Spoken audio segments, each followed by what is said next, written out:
এক গ্রামে চলে এসেছি, এক দারুণ গ্রাম। দেখুন চারিদিকে জাল দিয়ে ঘেরা আছে, মাছের সব যে যার মতো জায়গা করে রেখেছে। আর একটা জিনিস আমি দেখতে পাচ্ছি, এক বয়স্ক ঠাকুমা মাছ ধরছে। তো এটা দেখে বেশ ভালো লাগলো, তাই দাঁড়িয়ে গেলাম। আমি বাইকে করে যাচ্ছিলাম, তো ঠাকুমা কি মাছ ধরছে চলুন দেখবো। ঠাকুমা মাছ হচ্ছে?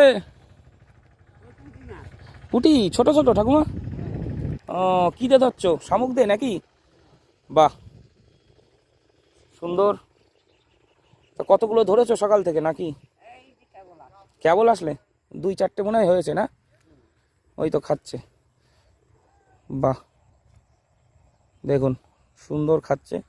আর বোধহয় ওই চার বোধহয় করেছো শামুক দিয়ে না? ও, ভাতকুড়া। আমরাও আগে খুব ধরতাম ঠাকুমা ছোটোবেলায়, এখন আর ধরা হয় না। আশেপাশে বিল খালও নেই। আমার বাড়ি বনগাঁ।